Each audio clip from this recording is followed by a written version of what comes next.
আরে আমার কাছে তো এবার দেখি অনেক ভালো পেঁপে হয়েছে, হ্যাঁ অনেক বড় বড় পেঁপে।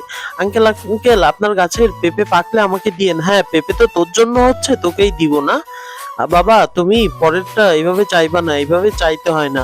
বাবা এই কলাগুলো নিয়ে কূপের কাছে গিয়ে রেখে আসো তো, এগুলা ধুইতে হবে। যাই এই কূপের কাছে এটা রাখি। হায় হায় আমি তো বালতি নিয়ে আসিনি, তাড়াতাড়ি যাই বালতিটা নিয়ে আসি। ও ওর কলার গুচ্ছা রেখে যাচ্ছে, এটা এখন আমি কূপের মধ্যে ফেলে দিব। দেখি ওরা কলা কিভাবে খায়। হায় আল্লাহ, কলাগুলো কূপের মধ্যে কে ফেলে দিল? এটা কি ঠিক হলো? কি হয়েছে বাবা? আরে দরবেশ বাবা দেখেন না, আমার কলাগুলো কে যেন কূপের মধ্যে ফেলে দিচ্ছে। তুমি টেনশন নিও না, আল্লাহর কাছে দোয়া করো, দেখো তোমার কলাগুলো এখনই উপরে চলে আসবে। হে আল্লাহ বাচ্চাটির কলা উপরে এনে দাও। দেখো আল্লাহ তাআলার কি অশেষ রহমত, তোমাকে কলার গুচ্ছা এনেছে। বাবা কিন্তু এগুলো তো পাকা কলা, আমি তো কাঁচা কলা ফেলছিলাম ভিতরে।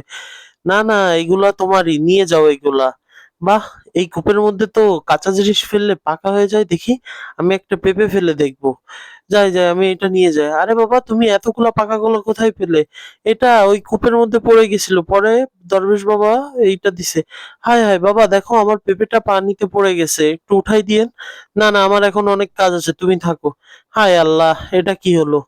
আমার কলাটা গুলো গেল। আহ কি সুন্দর মজার কলা, আল্লাহ।